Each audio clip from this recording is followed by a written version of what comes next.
तरफ जहां प्रदेश की सुक्खू सरकार अपने 2 साल के कार्यकाल का जश्न मनाने जा रही है, तो वहीं दूसरी तरफ चुनावी बेला के दौरान प्रदेश सरकार द्वारा जो जनता को 10 गारंटियां दी गई थी, उनमें से सरकार का दावा है कि 5 गारंटियों को सरकार ने 2 साल के कार्यकाल में पूरा कर दिया है। प्रदेश सरकार के घोषणा पत्र में सबसे बड़ी गारंटी कर्मचारियों की ओल्ड पेंशन स्कीम को लेकर थी। इस घोषणा के तहत हिमाचल में कांग्रेस को सरकार बनाने के लिए कर्मचारियों ने काफी योगदान दिया था, लेकिन रिटायर्ड कर्मचारी सरकार के काम से खुश नजर नहीं आ रहे हैं।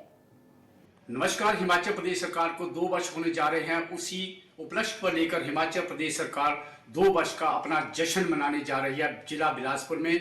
उसी कड़ी के बीच सरकार की क्या उपलब्धियां रही है, क्या नहीं रही है, उसको लेकर सरकार जब सत्ता में आई थी तो जनता के भी 10 गारंटियों को लेकर उन्होंने जनता को वादा किया था, जिसको लेकर सरकार दावा कर रही है कि 5 गारंटियां सरकार ने जो है जनहित में लागू कर दी है।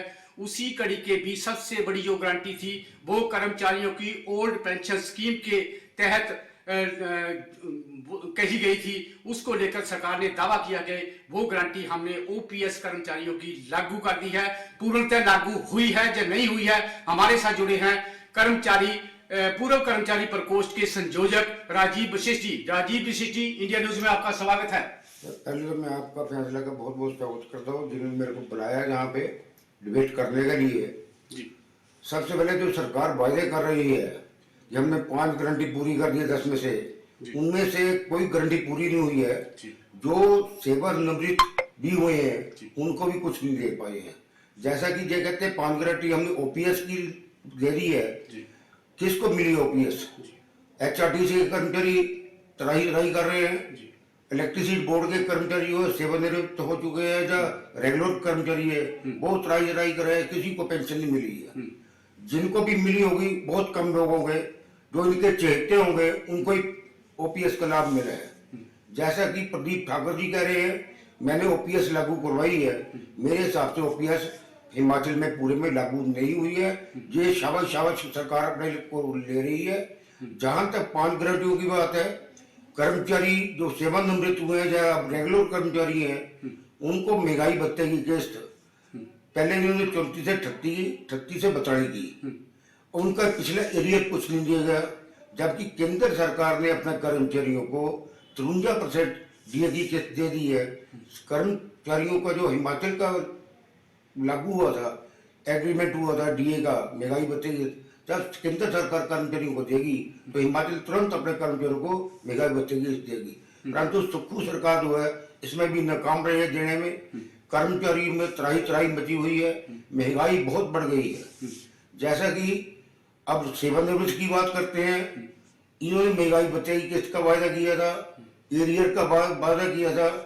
सुक्खू जी ने अब कहा था कि 202 करोड़ रुपए में चिकित्सा बिलों का हर विभाग में भुगतान कर दूंगा।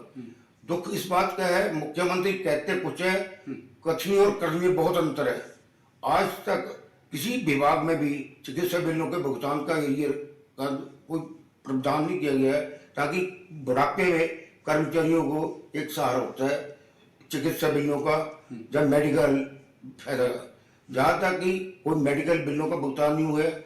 जहाँ तक हिमाचल में भाजपा सरकार ने हिम केयर योजना चलाई थी वो सभी वर्गों को सुखदायक थी, परंतु ऐसी गंदी सरकार आई है हिमाचल में, कहती कुछ है करती कुछ है। वो भी उन्होंने गरीब आदमियों से जो फायदा दिया था भाजपा सरकार ने वो भी छीन लिया है। लेकिन सरकार तो कह रही है कि हमने सबसे बड़ी जो हमारी घोषणा थी ओपीएस हमने लागू कर दी है, इसमें क्या कहेंगे आप? मैं कहता हूँ कि कथनी और करनी में बहुत अंतर है।